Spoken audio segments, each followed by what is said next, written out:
Kaapo Kakko is on fire. Igor Shesterkin has won 4 straight games after a brilliant performance against the Stars, and the Rangers win an absolute dogfight. You're Locked on the New York Rangers, your daily podcast on the New York Rangers. Part of the Locked On Podcast Network, your team every day.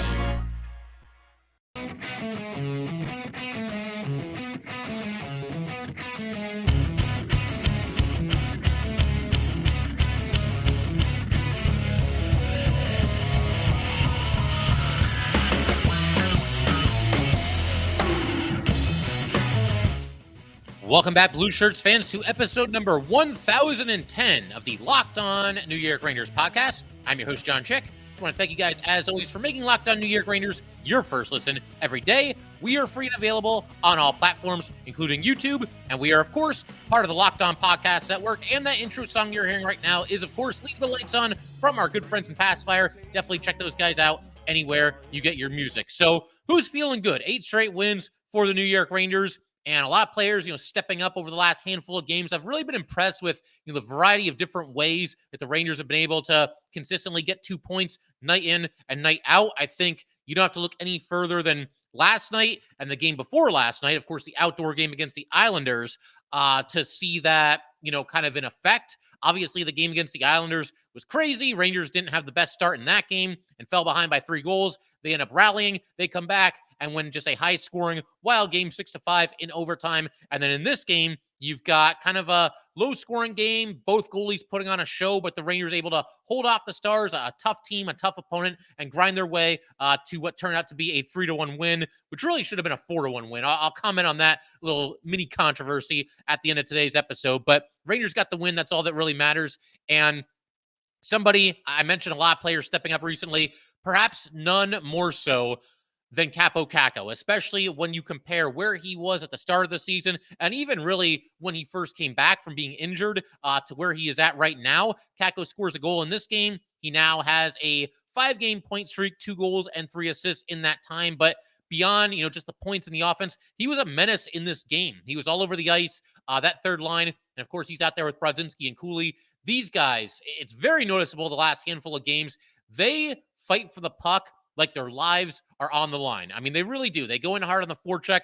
They battle. I can't tell you how many times over the last handful of games here where we've seen a situation where, it seems like the Ranger opponent, whoever that might be, has control of the puck in their own zone, and it looks like they're going to be able to, work the puck out, get into the neutral zone, and get going. And then, Kakko or one of the other guys, either Brodzinski or Cooley, they'll kind of challenge them. They'll fight for the puck, and they'll take it away from them to sustain long offensive zone possessions. That's something that line has really stood out in a positive way in recent games, is a lot of long offensive possessions, even ones where they don't score, don't even necessarily create a great scoring opportunity. They're still going to work. They're still grinding. And hey, obviously, if the puck is in the attacking zone, that relieves pressure on the defense and relieves pressure on the goalie. Rangers defended well around Igor Shesterkin in this game. And, part of the reason for that was, I think, some of the support that, obviously different Rangers provided, including this line. A lot of offensive zone possession time for this line for the Rangers. I mean, Igor still ended up making a lot of saves, and we'll talk about him in a little bit.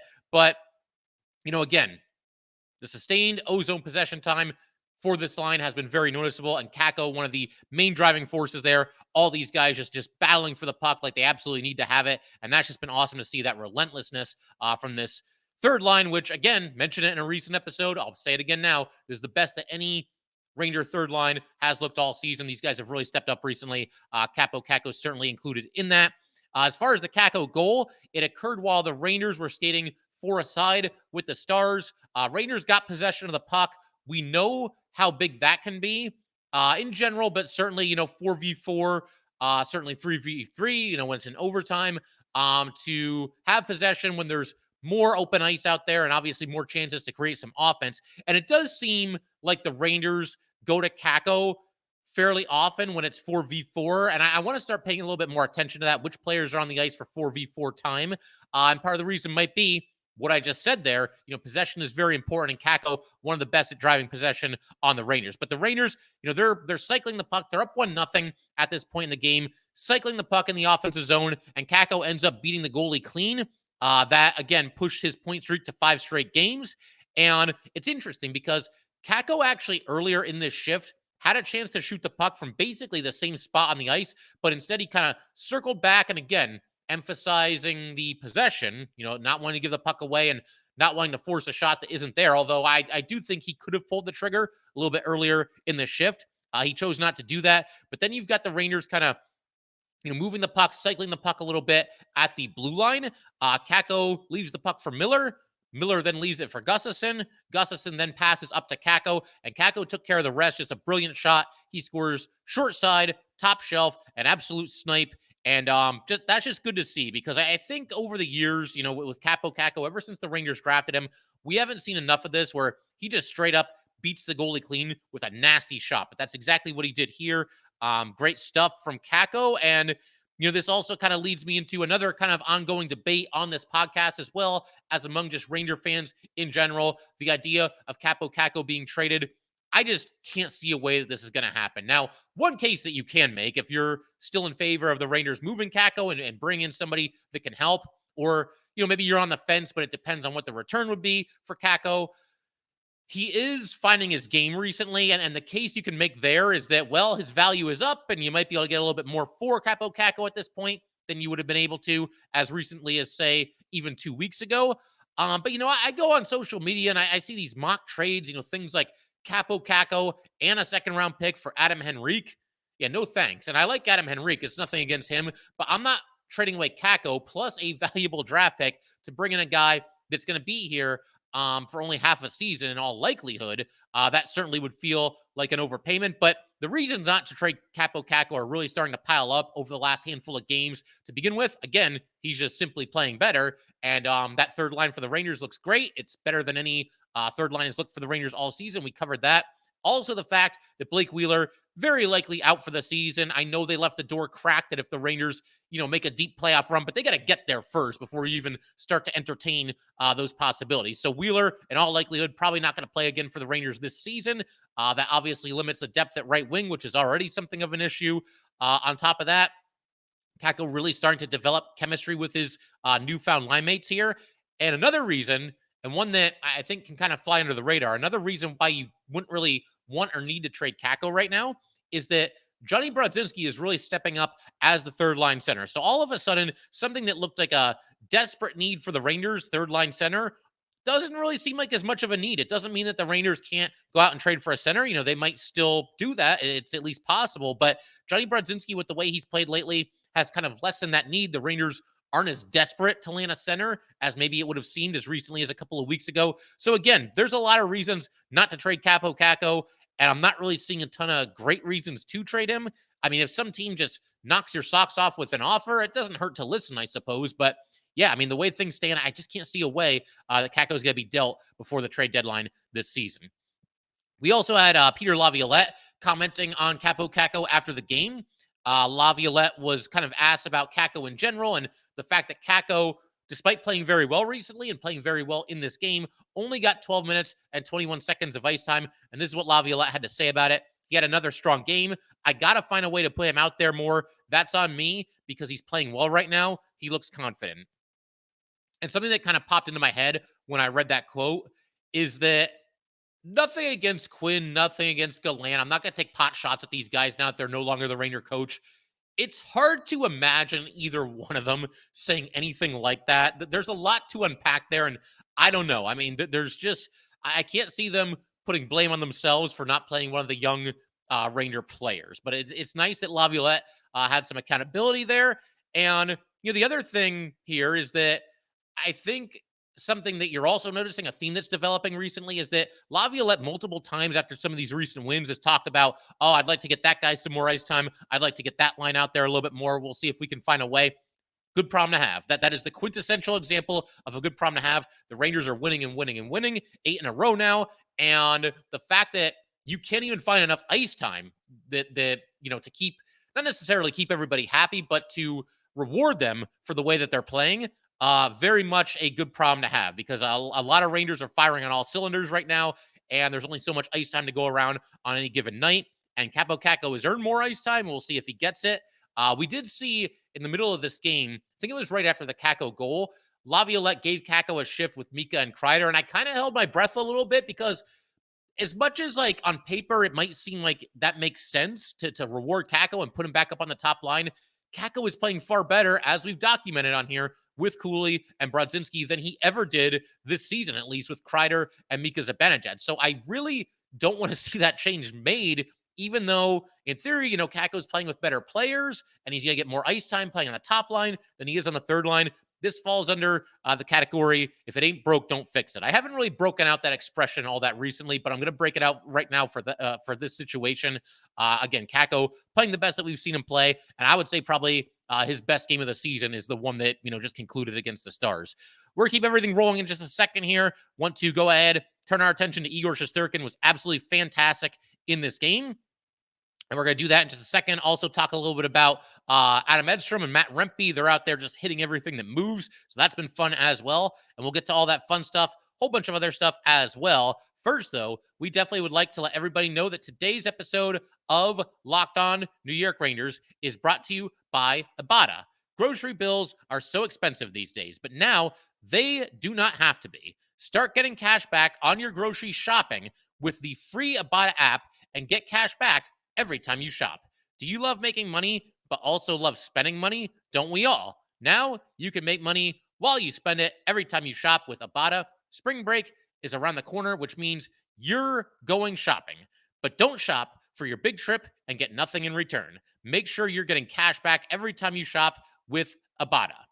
Other apps give you points that don't amount to much. With Ibotta, just add your offers in the app, upload your receipt, and you get real cash that you can cash out to your bank account, PayPal, or gift cards. Join the 50 million users and earn cash back every time you shop from over 2,700 brands and retailers, including Lowe's, Macy's, Sephora, Best Buy, and more. Right now, Ibotta is offering our listeners $5 just for trying Ibotta by using the code LOCKEDONNHL when you register.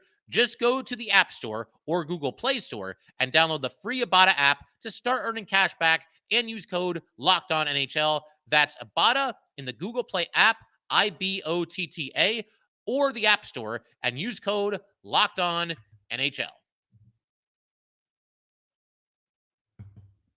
All right, we just want to go ahead. Thank you guys, as always, for making Locked On New York Rangers your first listen every day. We are free and available on all platforms, including YouTube. And for the everydayers, you guys will definitely want to stick around. We're going to be breaking down in our next episode whatever happens between the Rangers and the Devils on Thursday in New Jersey. Rangers going for their 9th straight win. Obviously, that's very exciting in and of itself. Devils have really been scuffling. It seems like Jack Hughes is throwing a hissy fit on a almost nightly basis at this point. And it's a bigger game for the Devils than it is for the Rangers because they are on the outside of the playoff picture looking in. They really need to win this game. Rangers are still in first place in the Metro. Going to be a battle, as it always is, between these two teams, and definitely looking forward to watching that game and then breaking it down with all of you fine folks in the next episode. But to keep our attention on this awesome win for the Rangers that just occurred against the Stars, let's go ahead, shift our attention to Igor Shesterkin. He was phenomenal in this game. And I might actually put this performance at his best of the season, even better than his 29-save shutout against the Flames. Obviously, in that game, made a lot of really nice saves, a lot of really clutch saves, had to preserve a 1-goal lead for a long portion of that game. But in this one, he ends up with, I'd say, even more spectacular saves. I'd say even more clutch saves, a couple of saves that fall under both of those categories. And that's the thing about Igor. When he's at his best, he's making big-time saves in big-time spots, and we saw a lot of that in this game. It was tight all throughout. Rangers very briefly had a 2-goal lead, but for the most part, they were up by 1 goal or, scoreless with the Stars for just about this entire game. Igor ends up stopping 41 of the 42 shots that he faced, and it was funny because start of the third period, Rangers are up 2-1 at that point, and Joe Micheletti, right before the puck drops there for the third, he says, it's going to have to be a real good period from Igor Shesterkin for the Rangers to win this game. And my God, I mean, was this ever a good period from Igor Shesterkin? He set the tone early. Stars got an early rush against the Rangers, maybe just a minute or two into the third period. Marchman takes a shot, and Igor stretches his glove to his left and snags it. Really nice save there, but he was just getting warmed up. Some of the saves he made in the third period were absolutely unworldly, including this one against Jamie Benn. You've got a face-off win in the Rangers zone by Benn. Looked like a design play here. He went right to the net, received a pass, and Igor slides over to his left, makes an outstanding save. Ben, after this play, was basically just smiling in disbelief, could not believe that he didn't score on it. And then down the stretch, only about 4 minutes to go in this game, an otherworldly save by Igor Shesterkin against Seguin. We get a shot from the right circle. This first save was really nice in and of itself. Igor had to kick out his right pad, make an awesome skate save to keep the puck from going in, but the rebound is there. It goes to Seguin, and as you're watching this play live, I mean, you pretty much put it on the scoreboard because you just don't see any way that he's going to be able to make this stop. He's down on the ice, and Seguin's getting to the rebound, and the net's right in front of him. He just has to stuff it home. But Igor, while he's down on the ice, reaches out with his stick, just makes a phenomenal save, denies the puck from going in, and the puck's kind of rattling around a little bit there. It went off of Igor's stick, went back, and I think hit Igor in the pads, and eventually he's able to cover it up, get on top of it, and get the play stoppage there. But you watch Seguin after this play. I just mentioned Ben's reaction. Seguin after this play was staring up at the Jumbotron, looking for the replay, just watching in disbelief. And when he saw the replay of Igor making that save, he just said, wow. So really, to know how good Igor was in this game, you don't even have to watch his highlights. You can just watch a compilation of some of the Stars' reactions to the saves that Igor was making. Both Ben and Seguin in complete disbelief that they did not score on either one of these plays. Either one of them scores here, it's a tie game. If they both score, suddenly the Rangers are trailing. But the other thing I noticed when I watched the replay this morning, the save that Igor made against Seguin, there was a Stars defenseman that as this play was developing, Igor made the initial save and Seguin's there, and it looks for sure like he's going to score. The Stars defenseman, he's kind of near the blue line. He starts to put his arms up to celebrate the goal. And then as the save is made, his hands go on top of his head. Like just utter disbelief that this puck does not go into the net. Like I said, Igor highlights are great. The Stars reaction highlights were even better because that just kind of sums up just how good Igor was in this game. And again, making all these saves at the biggest clutch moments of the game. And really, even the goal that Igor allowed in this, clash against the Stars here is one that you can't really blame him for. The Rangers were shorthanded. That's, first and foremost. So obviously, you're compromised defensively a little bit when you're shorthanded. But Igor made like 3 saves, maybe even 4 saves during this power play. A lot of them were in quick succession. Stars basically just kept hammering away, and Heiskanen eventually gets it by Igor to cut the Ranger lead to 2-1. But that was the only goal that Igor allowed in this game. And do I even have to mention the fact that this goal occurred less than a minute after Kakko scored to make the score 2-0? I'm really reaching at straws here, but stick with me for a second on this one. Maybe just by the simple law of averages, the fact that the Rangers have given up so many goals in the shift or the immediate aftermath of a goal being scored, maybe that means they've done it so much in the regular season. Maybe that means that it won't happen at all in the playoffs. Again, the law of averages, I realize that's a stretch, but when it comes to this issue, I'm kind of at a loss for words at this point. I'm kind of just grasping at straws and trying to figure out anything, that could turn this around. Maybe just a simple law of averages. You give up this many in the regular season, it can't continue in the playoffs, right? I mean, sooner or later, the Rangers are going to reach their quota here, right? I mean, again, it's a stretch, but it's about it's about what I'm down to when it comes to this issue for the Rangers here. But that couple minutes to go in the game at this point, and Rangers still up 2-1. A couple more big saves by Igor in the final minutes. Nothing quite as good as this save that he made against Seguin, but Igor was sharp down the stretch. And once the Rangers got an empty netter from Trocheck, Igor even took a shot at the empty net. It got knocked down and kept in. But I want to back up just a second and talk about this empty netter from Trocheck because really good defense here by the Rangers. The puck was behind the Ranger net, and you had Trocheck and Trouba both kind of converging on the puck carrier. The puck moves up around the boards or on the corner there, and an awesome play by Mika Zibanejad. Mika's there, and it looks like the Stars player has position, but Mika kind of gets in front of him and chips the puck up and off the boards to himself. Mika passed to himself off the boards basically there. And then he passes to Kreider. Kreider gets it into the neutral zone. Kreider over to Trocheck. Trocheck made sure to gain the red line so that, if he misses the empty net, at least it won't be icing. Takes a shot and scores. Tough angle from Trocheck there. But, great play, great goal. Made it 3-1 in favor of the Rangers. And, that was indeed the final score. Even though it probably shouldn't have been, because as a lot of you guys pointed out on social media, and I think one of you even tagged me in one of your tweets, Chris Kreider scored a goal before the clock ended. We're getting into the final seconds of the game. Stars have the goalie pulled again. It's still 3-1, and Kreider gets control of the puck in his own zone and takes a shot at the empty net and buries it. And the on-screen TV graphic isn't always completely perfectly synced up with the scoreboard, but I mean, nevertheless, that graphic showed there were still 0.2 seconds left when the puck crossed the line. So that should have been a goal for Kreider. It should have been a 4-1 win for the Rangers. It doesn't really matter, but I mean, you want the goal. Why not, right? I mean, Kreider, it's another goal. He's chasing the all-time Ranger record. I mean, imagine he falls one goal short of that. We're going to look back on this one. And I would just think they would want to review it, just for the purposes of, good, clean bookkeeping. Again, it doesn't affect the winner or the loser of this game at all. But still, I mean, that was a goal, at least if you go by what's on the TV, and it should have counted. Alas, it did not. Another stat, getting back to Igor here, that was kind of floating around on social media, might surprise some people. Igor has allowed 2 goals or fewer in 5 of his last 10 starts. Now, there have been a couple clunkers in there too, but this at least shows that Igor, he's getting close. He's still having some really good games here and there. And really now it's just a matter of nailing down the consistency that has kind of eluded him this season. As we've documented, it's kind of been a roller coaster up and down season for Igor Shesterkin, but his last 3 games, 2 of them are probably his best 2 performances of the season. This shutout against Calgary, and of course, this awesome game against the Stars just last night. So hopefully it's a sign of what's to come. And like I said, just nail down the consistency, and we'll be all good for Igor as this team continues to march toward the playoffs. So going to keep everything rolling just a second. We're going to talk about an unsung hero. Also going to give some props to Adam Edstrom and Matt Rempe. I mean, they're going out there and just wrecking people right now. That's been a lot of fun. We will get to that in just a second.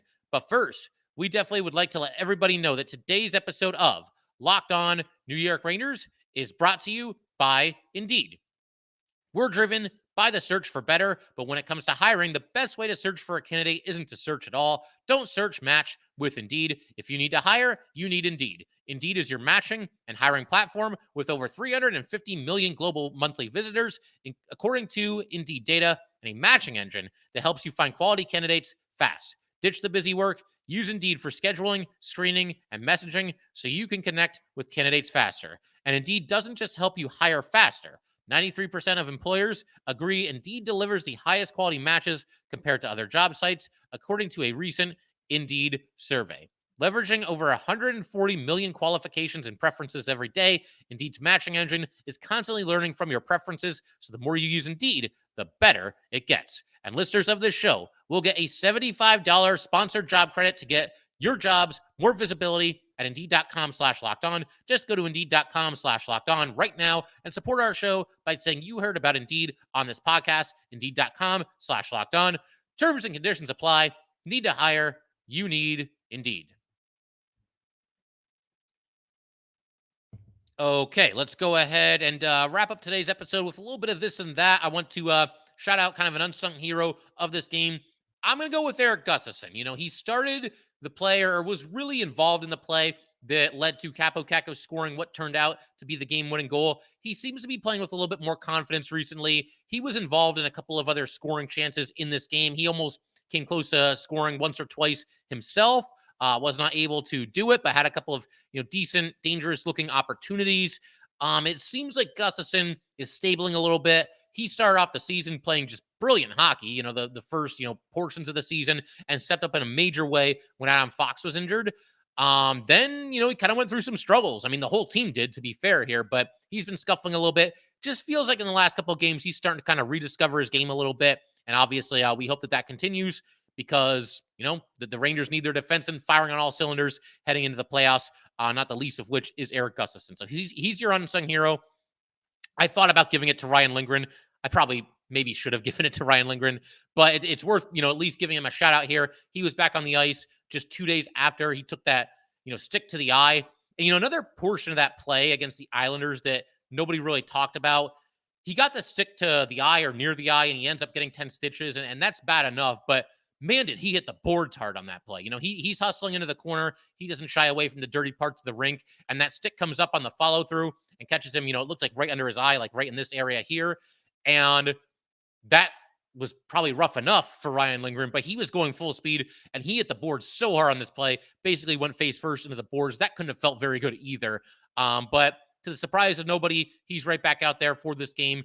He was wearing, the fishbowl helmet there, had a pretty gruesome scar under his eye. There's part of me that almost want him to sit out this game because sometimes I think you got to save these guys from themselves because Lindgren's going to play. I mean, honestly, there's times where it feels like if Lindgren is breathing, he's going to go out there and he's going to play. But hey, I mean, he went out there and had a good game, had an assist in this game. He was a +2, one hit in 21 minutes and 11 seconds of ice time. That was the fourth most among Ranger defensemen. But it's not that much of a drop off. K'Andre Miller led the Rangers in ice time at 22:43. So between Miller, Lindgren, Fox, Trouba, they all shared the ice pretty evenly. Ryan Lindgren's tough as nails, man. What else is there to say? The guy's a warrior. And I think, again, there's a lot of people you could maybe give this award to, excuse me. The Stephen McDonald Extra Effort Award. I think Lindgren is certainly in the mix. I think maybe VZ. I think Jonny Brodzinski maybe should get some consideration there as well. But we'll discuss that at a future date a little bit later. But, for the time being, I also definitely want to give some props to Adam Edstrom and Matt Rempe. They are not getting a ton of ice time right now. Edstrom got 7:47. Rempe got 5:08. But they make the most of it. They go out there and they establish a physical tone and they really, really throw their weight around. I think opposing players really need to keep their heads up when they're on the ice against these guys. Edstrom had 5 hits once again in just 7 minutes and 47 seconds of ice time. And Rempe had 7 hits in just 5 minutes and 8 seconds of ice time. What is that? Like a hit every 40 seconds or so, give or take. They go out there and they hit and they're noticeable when they're out there. And again, I have no doubt that right now the Rangers are watching those two players very closely, trying to figure out, okay, are we good with these guys? Like when the playoffs roll around, are we cool throwing both these guys on the ice for the fourth line? That remains to be seen. I think maybe the Rangers would possibly look to bring in a fourth line type player, even if these two continue to play well, just to give yourself some more options, a little bit more depth. But we'll see. I mentioned this in a recent episode too, but I have no doubt that the two of them, it's a little bit of an open tryout as far as how the Rangers are going to line up for that first playoff game. And so far, so good. Like I said, the ice time is limited, but they're going out there and they're making the most of it by doing what they do and establishing a physical tone for this Ranger team. I also want to give some props to the Rangers in general and also the fans for bringing it in this game. The Rangers were a little bit sloppy early in this game. I thought both teams were. Both teams had some issues getting the puck out of their own zone, turned it over a couple times, led to scoring chances for the opposition. But the Rangers, they had their legs. They were moving. They were skating. They were very much engaged in this game. Clearly a team that does not want to let the winning streak end. And so they should be given credit for that, especially after such an emotional roller coaster of a win against the Islanders in that, crazy environment outside at MetLife Stadium. So props to the Rangers for not coming out flat, which was a distinct possibility for this game. And props to the Ranger fans. They were into this game right from the opening faceoff as well. It's an out-of-conference matchup, so maybe you're not as up for this game as you might be, for the Penguins, Devils, whatever it might be. And on top of that, the Ranger fans just watched that crazy game outside as well. But they were bringing it. They were loud in this game. Loud Igor chants anytime that he would make a nice save. So just good stuff all around. Good stuff from the Rangers. Good stuff from the fans. And had a playoff-like atmosphere, despite playing a team that, the Rangers obviously don't see as often as some others. But I figured we could pretty much call it there. One other quick thing that I want to mention here, we will cover this in much greater detail in a future episode. Trade rumors right now surrounding the Rangers and Alex Wenberg. Apparently the Rangers might be in on him. We'll see. I think he'd be a solid addition, but as we've done with some other players, we will discuss Wenberg in greater detail in a future episode. And one other kind of subplot coming out of this Ranger winning streak right now is that it really feels, and I don't know how conscious the Ranger players are of this, but it feels like they are really kind of making their case to Chris Drury that, yeah, this is a team well worth investing in, well worth, quote unquote, going all in with. That's obviously been a debate among Ranger fans. They got off to that fantastic start, cruised into first place in the Metro Division. Awesome October, November, December, terrible January, fantastic February so far. For a while there, when the Rangers were struggling, a lot of fans were saying, I don't know about pulling the trigger on all-in moves and trading away draft picks and prospects. But now that they've won 8 in a row, and really, if you take away January, which is obviously cheating a little bit, but if you take away January, the Rangers have had a phenomenal season, like just winning at an unbelievable clip. So to me, again, whether the Ranger players are consciously aware of this or not, they are making the case to Chris Drury that, okay, go out and get somebody, help us, give us all the help that we can get, and let's go win a Stanley Cup. That's kind of the message, one way or another, that's being sent from the Rangers to Chris Drury and the rest of the front office at this time with this awesome winning streak that they're on. So, yeah, figure we could pretty much call it there. Once again, if you guys would like to get in touch with this podcast, please send an email to lockedonnyrangers@gmail.com. Once again, that is lockedonnyrangers@gmail.com. Definitely give us a follow on Twitter as well, at @LO_NY_Rangers. Once again, that is at @LO_NY_Rangers. And definitely subscribe to Locked On New York Rangers YouTube channel. Thank you guys as always. I will see you next time.